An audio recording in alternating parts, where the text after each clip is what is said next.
I wasn't in the ad because of Jay-Z and them was putting it together.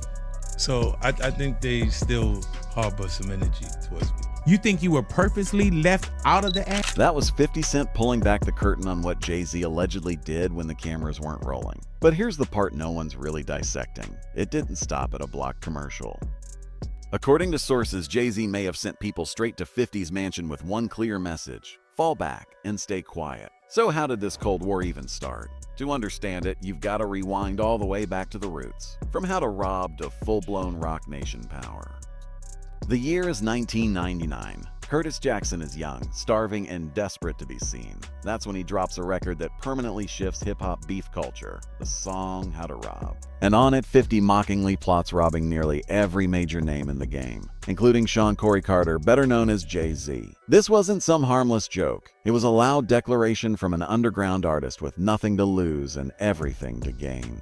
In New York's ruthless rap scene, where reputation was survival, 50 had basically painted a target on every established star, and Jay-Z, already climbing toward East Coast dominance, definitely noticed. Jay fired back fast. On its hot, some like it hot from Vol. 3, Life and Times of S. Carter, he dropped a line that became hip-hop folklore. I'm about $1 what the 50 Cent. I'm unlocked in a dynamic that's lasted over 25 years. Jay-Z positioned himself as the untouchable mogul focused on money and legacy.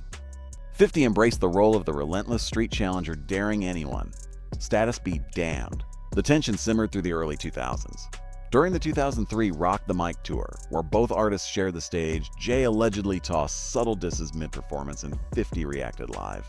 Anyone paying attention could feel the friction beneath the professional smiles. What made this rivalry different was its gray area. It was never an all-out war, but it was never friendly either. In a 2011 interview, 50 summed it up perfectly. We're in the same business. We're not necessarily friends. This wasn't Ja Rule level chaos. It was colder, more strategic, and arguably more dangerous.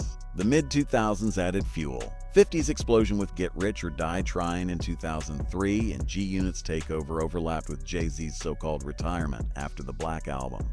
50 later claimed his commercial dominance played a role in Jay stepping back. A bold statement, but one backed by massive sales numbers on both sides. Fast forward to 2017, and the rivalry takes another turn. 50 brushed off Jay-Z's 444 as a golf course music, suggesting it was too polished, too mature, too far removed from the streets.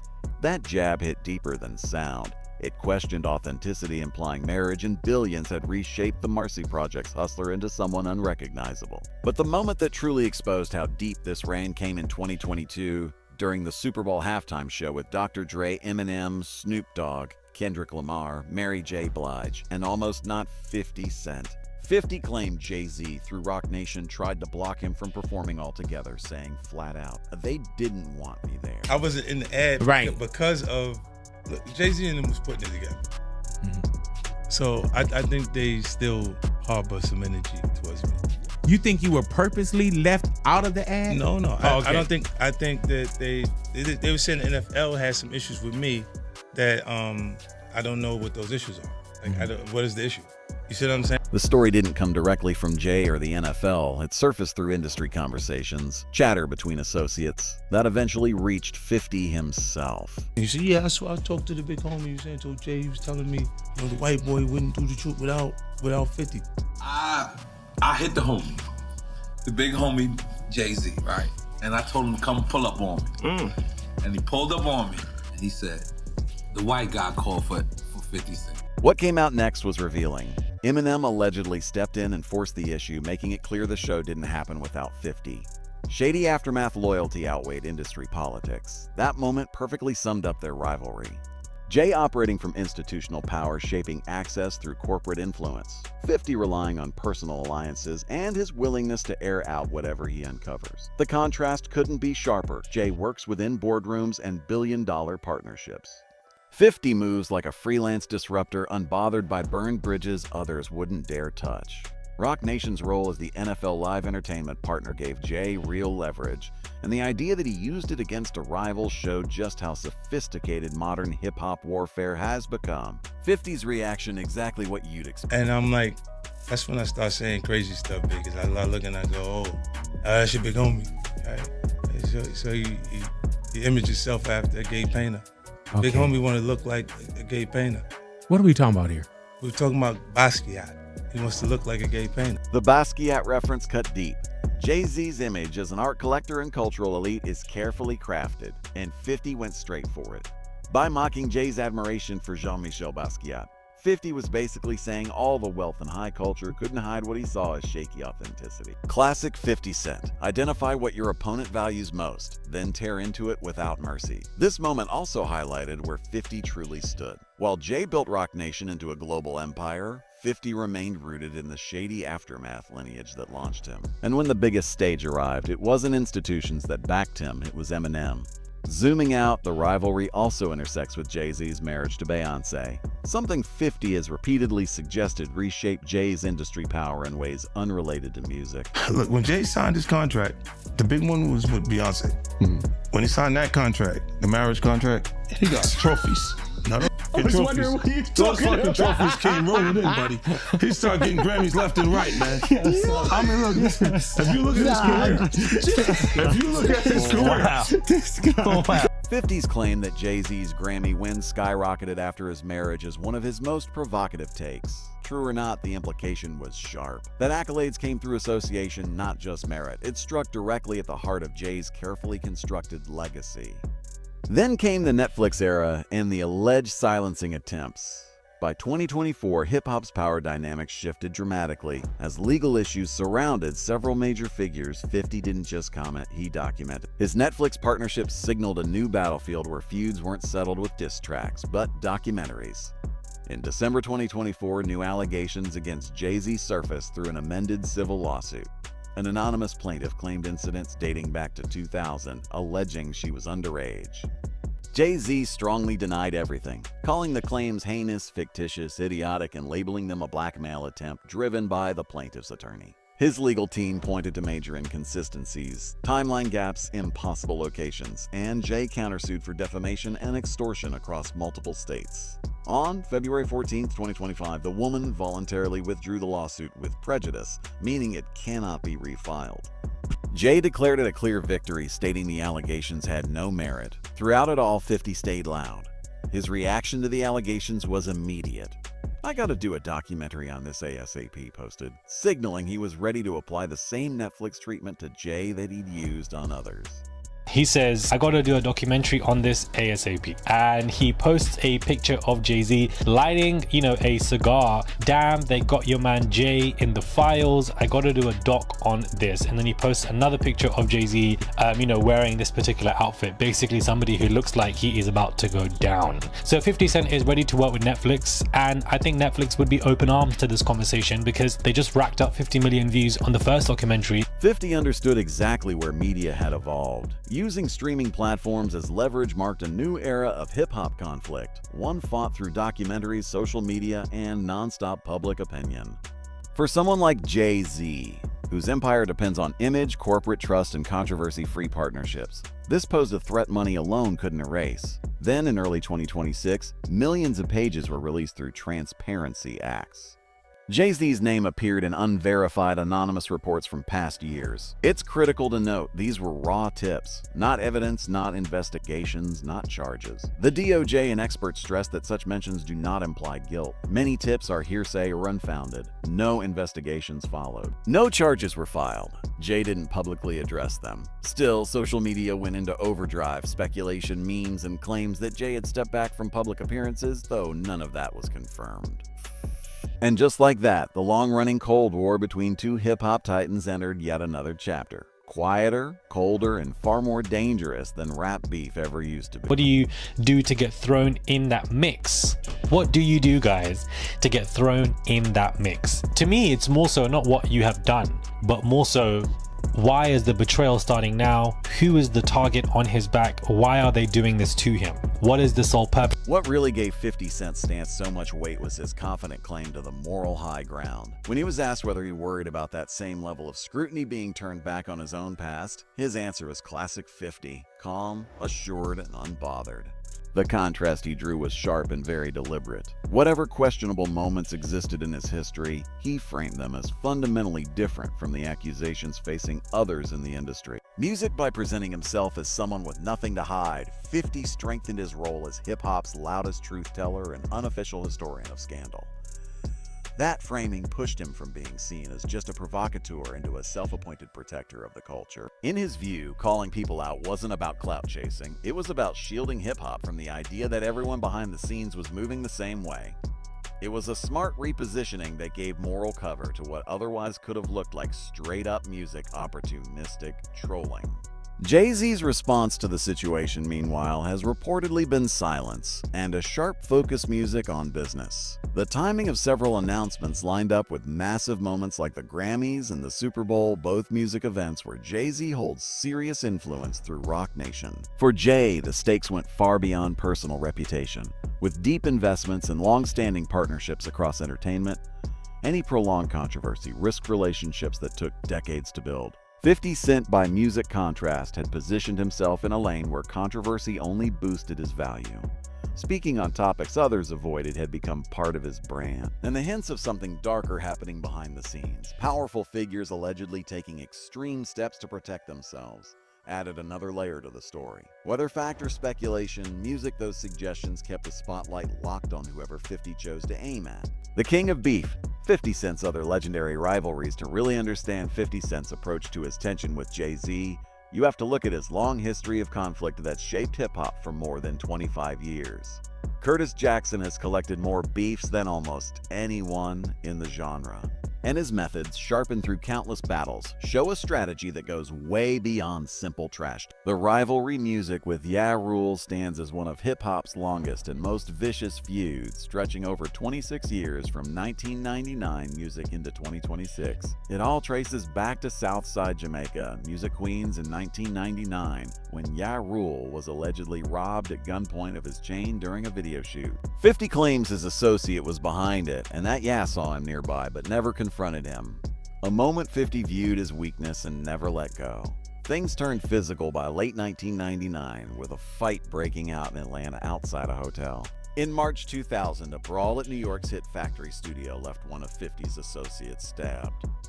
Then in May 2050 was shot 9 times outside his grandmother's house in Queens. Many have connected the shooting to the beef, though no direct evidence ever tied Ja Rule or Murder Inc.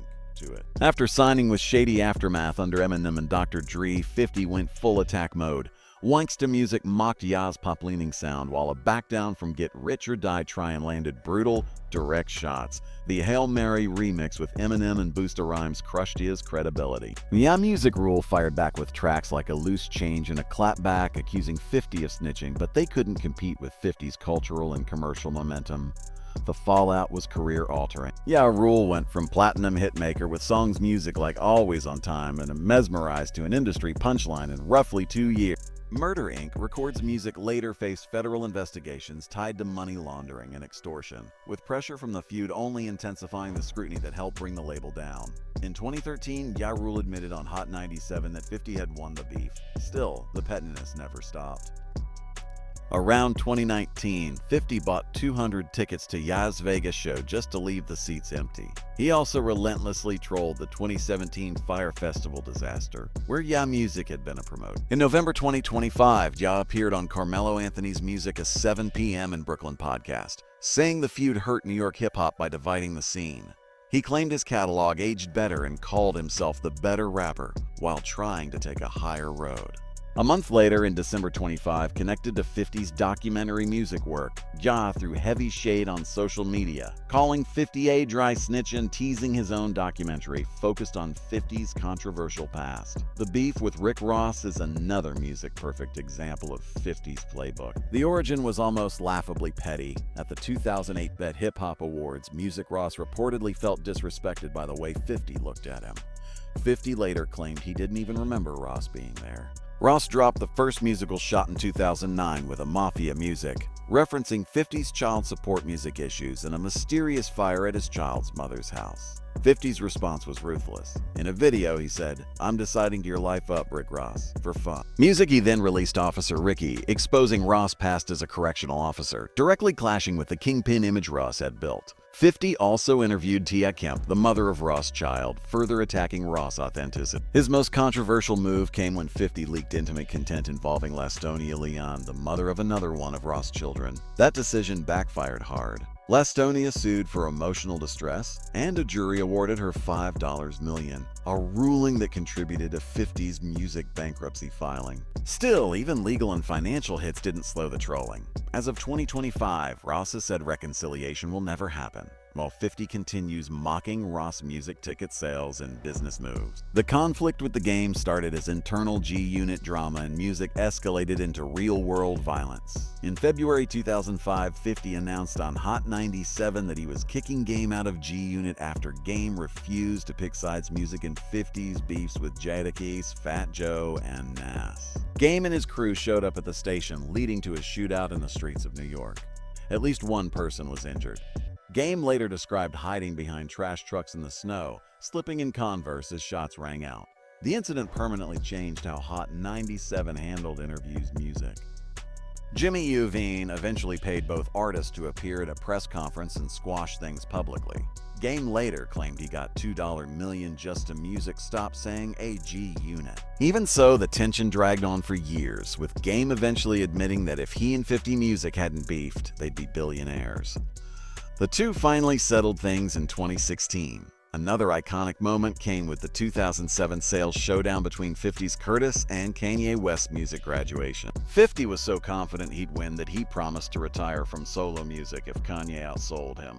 Kanye's album moved 957,000 copies music in its first week compared to roughly 691,000 for 50. Despite the loss, 50 never retired. Outside of music, 50 has feuded with Floyd Mayweather over boxing and business, clashed with ex-Vivica A. Fox after their breakup, and even publicly sparred with his own son, Marquise Jackson. In one of his strangest feuds, music, he trolled Oprah Winfrey for years, even naming pets after Oprah and Gayle King. In late 2025, 50 kicked off new beefs with Jim Jones, Fabulous, Mano, and Dave East after they criticized his documentary work on a podcast. He responded aggressively, reportedly threatening to buy their podcast building just to win the feud. He also briefly went at Marlon Wayans after the actor defended others in the industry, calling him a punk and unfunny before ending that beef just as quickly. Fat Joe, once an enemy during the mid-2000s over Ja Rule collaborations, eventually became a reconciliation story. In January 2026, Fat Joe said, "I've never seen this guy not have beef. He's got 8 new beefs." Music today, they're reportedly cool, with Fat Joe even extending podcast invites. Looking at all of this, a clear pattern emerges. 50 Cent doesn't just beef. He analyzes his opponents, finds their weak spots, music, and attacks using music, research, and relentless social media pressure.